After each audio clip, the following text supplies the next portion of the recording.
introduction for those of you that don't know me already. I am 24, a mother of two beautiful girls. One is 3 on the 13th of November and the other one is almost 5 months. I have created this channel to basically try and spread the word around cancer, kill the stigma around cancer, and to also spread as much positivity around cancer as I can. Now for me that means if I can help someone out in the littlest way possible feel a little bit more at ease about talking about it. If you have a family member or a friend going through the same thing, or even another type or form of cancer, then I hope that in some way or shape or form this will be relatable to you. I hope that you feel like you can ask me anything. I am going to be as open as I possibly can, and I will talk to anybody that just needs someone to talk to. Do not think for 1 minute that I will be offended. I will literally just share my experience with everybody as honestly as I can do. Now, excuse me if I keep looking over there because I've wrote notes down so I don't forget everything. My plan is to record as much of my journey as possible. That it will include the up days, the days where I'm feeling great and I feel like I can take on the world. It'll also include the days where I'm not feeling great and I'm having a really crap time. Now for me that will be done in a vlog style, as I just feel more comfortable doing that rather than sitting down and talking to the camera for hours on end. I'm just going to tell you a little bit about myself and then I will my diagnosis and the steps forward that I'm going to take next. So like I briefly said before, I'm 24. I have 2 girls. My eldest is called Harley, my youngest is called Ada. I have been with my partner Ben for 7 years. We live together, have done for a long time now, and I am studying on my 2nd year to be a counsellor. Now, so my story started when I gave birth in June this year. The birth was fine. I was induced 3 weeks early. She was tiny, but everything else apart from jaundice was okay. I haven't breastfed either of my kids and I never planned on breastfeeding. It was just something that I didn't want to do. And I've had a lot of comments from obviously family and friends that know it could have been breastfeeding that can cause it. However, for me that was not the case because I've never breastfed. So it was trying to think of another option that could cause it. So backtracking to where it first began, in the end of August I was in the shower and I got out the shower, I was drying myself, and on the underneath side of my left breast I saw a little tiny dark blue line which to me reminded me of an ingrowing hair. Now I know that it couldn't have been an ingrowing hair because it was on my breast, and like many other people in this world I don't have hairy breasts. However, this mark was still there a week later, and the mark had changed in colour. It was also now a pea-sized solid lump that couldn't be moved if I tried to push it, and it was still there. The colouring had changed. It had gone to a yellowy brown bruised colour, and then 2 days later the colouring had gone. The lump was still there but it wasn't painful. So a couple of days after that I checked again and the colouring was back. So at this point I spoke to my partner. He basically said to ring the doctors just to get it checked because you never know, which is another thing that I would reiterate, is that please if you feel something abnormal or something you notice on your body that you've not seen before, it could be the tiniest thing, please don't feel scared to get it checked. It could be nothing, it could just be literally a spot, but it also could be something like me or even a lot worse than me. So please get it checked. At this point I rang the doctor. I said that I'd found this little lump on my breast and that I wanted to get it checked. Now obviously at the minute we've got coronavirus all around the world, and at this point we wasn't in lockdown so I could go to the doctors. So I went to the doctors. I saw a lovely female doctor. She was absolutely brilliant, really considerate, really tried to explain everything as much as she could. and did a physical examination. She said that she could feel the lump, it wasn't manoeuvrable, and that she was going to refer me for a scan. So I had to wait for a letter coming through the post for a scan, and it turned out that I was having a mammogram the day of my birthday, which at this point I was feeling a little bit nervous because I'd been referred for a scan in the first place. And just like anyone else really, if you'd been referred for a breast screening of any sort, you would be a little bit on edge thinking what are the results. And I think more than anything it's the waiting. It wasn't necessarily the fact that I had to have the scan, because I've had plenty of scans in my life, you know, plenty of surgeries, whatever. It's not about that, it's the waiting and the unknown, I think, that got to me. So the morning of my birthday, which was the 15th of October, I went for a mammogram. They told me that the results would take around 6 weeks to come back. So I was fully expecting, you know, to be waiting at least a week for the results.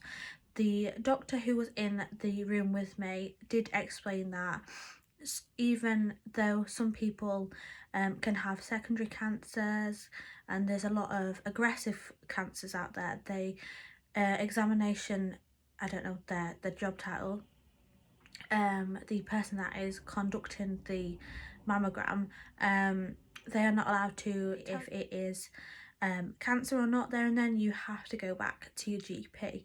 So my birthday was on a Thursday, and on Monday the 19th of October I got a phone call from the doctors asking if I could go in to the surgery at any point this week to discuss my results. So on the Wednesday, I was dropping my eldest off at nursery, and then Ben, my other half, came home from work early to come with me to the doctors. So we went into the doctors and they shouted me through. I saw my usual GP at the reception, which I'd assume I was seeing, but it turns out it wasn't happening like that. And then I went through to see a lovely lady that I'd not seen before, and also a second lady in there that was from another hospital. Now at this point I was a bit concerned. I had a lot of things going through my head. To be honest, I didn't really feel like I was actually there. And she sat me down and she explained that she'd got my results back and they'd had a good look at them. And long story short, she said that I've got non-invasive breast cancer. Now, at the time I heard this, I froze. I didn't know what to think. I was numb. And let me just say this, I haven't put makeup on today to sit here and cry it all off, because that is just not going to happen. I have cried enough over this situation to know that it's not going to go away. No tears in the world is going to stop it from happening, and that I've just got to get on with it and face it, take it at face value. After I'd got over the initial shock, both the ladies explained to me what the next steps would probably be, in the fact that I would have to see a specialist to discuss a treatment plan, how strong it was, I know that they did tell me it could be treated through medication. So hearing the word medication, to me, being 24, not knowing anything about cancer as such, I just assumed there and then that I would be put on some form of tablet or an injection of some sort, and to be honest, nothing else really crossed my mind. They explained to me that it was only in my left breast. It was a form of cancer that is in your milk ducts, and out of however many hundred of milk ducts a woman has in a breast, mine was only in 2. So at this point I was almost relieved to hear that it could be treated, it wasn't everywhere. From then I came home, I told several family members, and basically just informed them that I didn't really know much else about it other than the fact that it can't spread, but that doesn't necessarily mean it can't come back. It is in 2 milk ducts out of however many hundred, and that I was waiting to hear the next step. So on Friday the 6th of November, I had an appointment at the hospital to discuss treatment with a specialist. Now, like I said before, I expected to go to that appointment and them tell me that I would be put on a certain amount of medication, and basically because they told me that it was so minuscule, I just really assumed that it would just not really bother me, and I could carry on, you know, everyday life as much as I possibly could. So for me, this was not the case, and I will insert a clip of me walking through the hospital towards the Macmillan unit, which is where I had to go, and it felt like the longest walk I've ever taken in my life. It was something that I didn't really expect myself to be doing at 24, and I think it's one of them things that you never really think will happen to you. However, when I got there, I was greeted by some lovely people, and also other people that was already undergoing treatment that had gone for their first appointment like me. And although obviously at the minute we're keeping 2 meters apart, we was able to have a brief conversation before I got called in.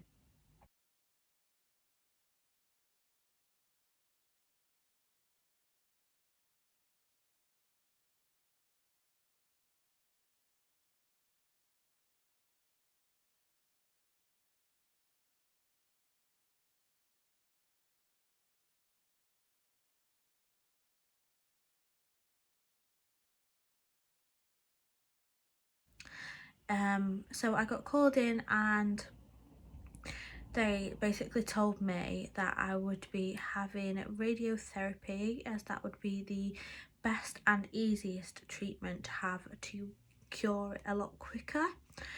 I will be having radiotherapy for 5 weeks, Monday to Friday, every single day for 25 minutes per session, and then a break at the weekend. I was very shocked to hear that. I wasn't upset at that point. I was more just completely taken back. I just said, I had a million questions in my head. I didn't know what to do, what to say, and I basically just asked them as much as I can, which is another thing that I would really recommend doing if you're in a similar situation to me, whereas you don't really have any background knowledge on it, is I would suggest asking as many questions as you possibly can, because at the end of the day, they see it day in, day out. They will just automatically assume that you know basics about it. Now, like I said, for me that wasn't the case. I didn't really know anything about it actually until that appointment. So I will try throughout this process to tell you as much information as I possibly can do. There is several different types of radiotherapy, so I'm going to briefly tell you a little bit about each of them. There is external radiotherapy, which is basically where a machine beams the radiation at the area that is affected, and this is the treatment that I will be having. There is radiotherapy that involves implants, and that is basically when a small radioactive piece of metal is placed next to the cancerous cells temporarily and then removed after a certain period of time. There is another form of radiotherapy that involves injections into your bloodstream. And then there's finally intrabeam radiotherapy, which is basically radioactive energy directly at the cancerous cells during surgery. Now, the side effects of radiotherapy are sore and red skin, extreme tiredness, hair loss and hair thinning, sickness, loss of appetite, sore mouth and diarrhea. Now, not everybody is forced to get them symptoms. Some people don't have any, some people will have them all. It is just about how you personally deal with it. Like there's no other way to explain it other than each person is different. Everyone will deal with it differently, everyone react differently, and therefore you don't know until you are in that position.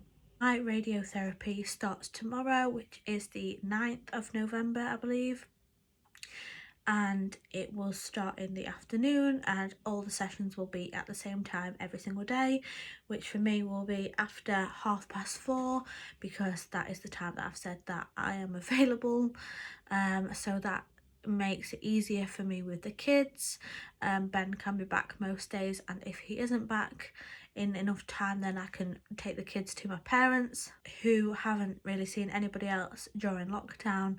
They can have the kids for, let's say, 10-15 minutes until Ben is able to pick them up on his way home from work, which for me makes it a hell of a lot easier for childcare, with him being able to leave a little bit earlier from work, or to have support around me from both my side and from Ben's side. So after the 5 weeks of radiotherapy, I then get another mammogram to test where we're at. If the radiotherapy has worked, which I have every hope that it will, then I will be put onto tamoxifen tablets, which is a tablet or a liquid that you take every single day for 5 years. And this medication is to make sure, the way I see it is to keep it at bay. It is less chance of a new cancer being formed by 50%. It also reduces the chance of the same cancer coming back by 50%, and then you get reviewed every 6 months to 1 year on that medication. Now, when I announced this on my Instagram, I have a Instagram for everything to do with house cleaning, etc. I received so many nice comments, which I will pop up on the screen because I can't not. They were so lovely, and everyone is so caring on there, so make sure you do check that out.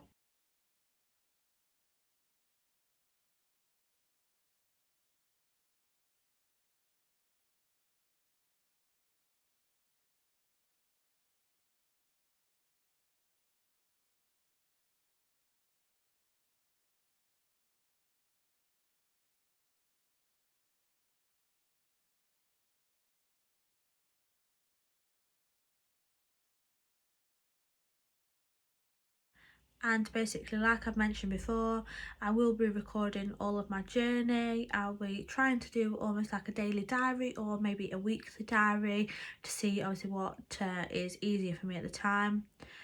And I will just basically update you as and when I can on every single part of the journey. So like I said, I start radiotherapy tomorrow.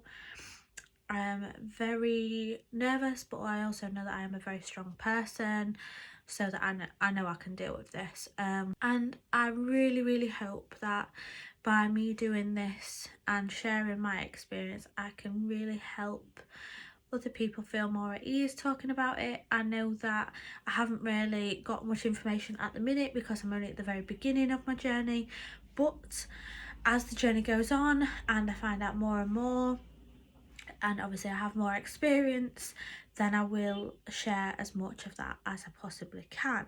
I just want to say a huge thank you to all my family, all Ben's family, all my friends, all the hospital staff that I have seen along my journey so far, because every single person in that has been brilliant. And I don't want anyone feeling sorry for me. I don't want anything like that, because it's not needed. I'm absolutely fine, I'm positive, and I'm on top of it. So I hope that you've all enjoyed watching this video. I hope that you all stay tuned for the videos and the diaries to come. And you never know, in 5 weeks time, when it's nearly Christmas, I could have finished treatment and be on my way to recovery. So thank you all for watching, and I'll see you all soon.